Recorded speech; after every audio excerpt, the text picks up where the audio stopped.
the first thing you need to understand is when it says sticks, it literally means sticks. Right. And when it says write on them, belonging to Judah, I'm reading from the NIV, belonging to Judah and the Israelites associated with him, it means you take a stick, imagine this pen is a stick, and you would literally write on it, belonging to Judah. Right. And then you take another stick and you write on it, belonging to Joseph. Right.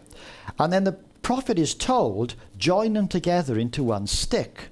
Right. Which means taking one stick like that and one stick like that so that they become one in your hand. You're going to do a trick down, bring it out and make it...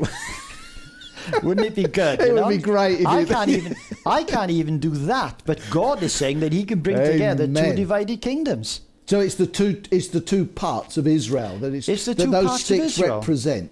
You see, in 1 Kings 12, you read about the son of Solomon, Rehoboam, who had taken over the kingdom.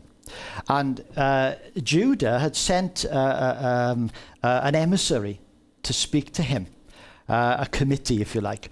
And they had said, if you would reign over us, if you would want us to serve you faithfully, please take off the burdens that your father put upon us, because they're too burdensome. Mm-hmm. And he said, no, I'm going to increase your burdens. Right. And so Judah rebelled, and from that point onwards, there were two kingdoms. And what Ezekiel is saying here is that if you take two sticks and join them together like that, that is an illustration of how two kingdoms will one day become one. Now, the interesting thing about them becoming one is that, first of all, by the way, the sticks could well represent scepters. Because a scepter is a mark of authority, a kingly mark of authority. So you're talking about two scepters, two kingdoms becoming one. But it says in verses 21 and 22, say to them, this is what the sovereign Lord says. I will take the Israelites out of the nations where they've gone. I will gather them from all around and bring them back into their own land.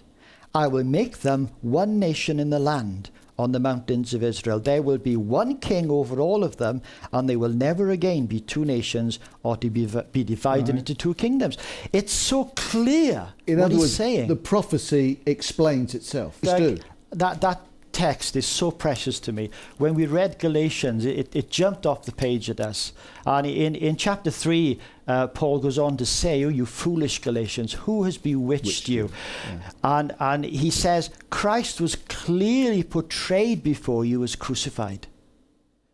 It's the message of the cross that Paul always brought. And these people were being taken away from the message of the cross to a gospel of works. And it's funny when you look at Mormonism, I don't want to go off on too much of a tangent here, but they don't believe in the cross the way Christians do. Right. They believe that Christ atoned in the Garden of Gethsemane. Right. And so when we looked at this, it was so precious to us. And we thought, well, Paul's saying to me, you foolish man, who has bewitched you? It was very precious. I'm glad you brought that text. Great, bless you. Yeah, that's terrific, Micah. And of course, for you, it's experience. You've been on that side, and so you know what it is and how those texts can really speak to you from the position that you're. In the Bible, doesn't it? It talks about God bringing light into our hearts, which was the word. Basically, John used it, revelation. Yeah. Like about the Book of Mormon, because Mormons obviously believe that the two become one.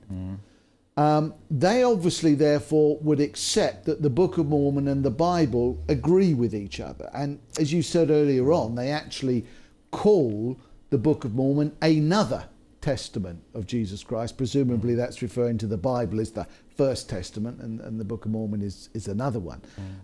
But is that true? Does it agree with it? I mean, as far as I'm aware, there are lots of things that don't agree. Is that true? And how does a Mormon overcome that? Well, the Book of Mormon is a kind of in-between book because it doesn't agree with the Bible. To give you one instance, we said that Paul said, we are saved by grace, not by works. Whereas the Book of Mormon says, we are saved by grace after all we can do. That those are diametrically opposed to each other, those two teachings. But the other interesting thing about the Book of Mormon is it doesn't agree with Mormonism. So much of what Mormons teach and have taught down through the decades is not found in the Book of Mormon and is sometimes contradicted by the Book of Mormon. So it's a very in-between book. So how then does a Mormon get away? If the Book of Mormon doesn't teach Mormonism, when they read the Book of Mormon, don't they think, well, that's not here, that's not there, that's not there, and begin to question it with their elders? No, they don't. When Wycliffe made his Bible translation, a wonderful Bible translation, he said that it was his ambition that every ploughboy in England should read the Bible for himself. Right. Yeah. When we became Christians, one of the first things that John said to us just before we became Christians, he put a New Testament in our hands. He said, read the first 8 chapters of Romans without a commentary, because he knew that we had Mormon commentaries. Yeah. And we just read the Bible for what it was. And we found it, Romans chapter 8, verse 1. Therefore, there is now no condemnation for those who are in Christ Jesus. We were feeling condemned. Romans chapter 5, verse 1. Therefore, now that we have peace with God through Christ, we didn't have peace with God. Yeah. And now we didn't have anybody to tell us what it meant. Yeah. We were able to see it for ourselves. Mormons don't do that. They go by the commentaries. Right. They go by what they're told. A lot of people do that. You can't just blame Mormons. A lot of people, they rely on other people to tell them what to do. But you must read the book for yourself and ask the questions. Otherwise, you won't get anywhere. Right. We have teaching isn't in the Book of Mormon. And obviously, Mormons are teaching it. Where does the teaching come from? Well, it comes from further revelations that Joseph Smith said that he'd had in a book called The Doctrine and Covenants.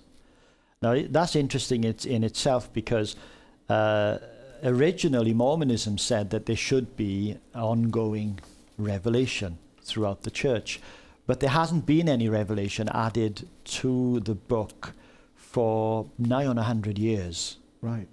And there hasn't been any real doctrinal revelation since the times of Brigham Young in the 1840s, 1850s. So although they say that there's an ongoing revelation through this prophet, you can't see it because it's not written down, it's not added. You see, so is there still a prophet today? Sorry, obviously you call Joseph Smith the first prophet. Yes. Is there always a prophet? There's always a prophet. There's a prophet today. He's a sprightly 97-year-old man, Gordon B. Hinckley. If I'm half as good as him when I'm 97... Well, it's only a couple of years to go, Mike. Don't worry about it. But yeah, he's there. He's a prophet of God. But you know, it's interesting. Ask Mormons, well, what's your favourite Gordon B. Hinckley prophecy? And they haven't got one. And they haven't got one. And they might say, well, you know, he's been a great temple builder because he has been responsible for the building of more temples than all the prophets before him.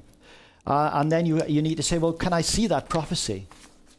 And you can't because it's not written in the book. So if you have an attitude that says that there's ongoing revelation and you need to have access to that revelation through books, which was the original idea, then you need to ask, well, where are the books? Right. And they're not there. Right. You see. Now, did you know, got a call on this just quickly, but just to finish off, did you know this sort of thing when you were in Mormonism, or is this all things that you have found out since you've left, or were you aware of that lack? Well, really, I wasn't aware of it at the time, you know. You were content with what you had? Yeah, you're content. Basically. You take it for granted. Yeah. You take it for granted. So if there are any Mormons watching, they wouldn't understand how you feel now and what you've seen, because they still wouldn't, it wouldn't be a problem to them. No, it wouldn't be a problem to them. But if there are those for whom it is a problem, or it has become a problem in listening to us, I'd be more than happy to speak to them. Yeah.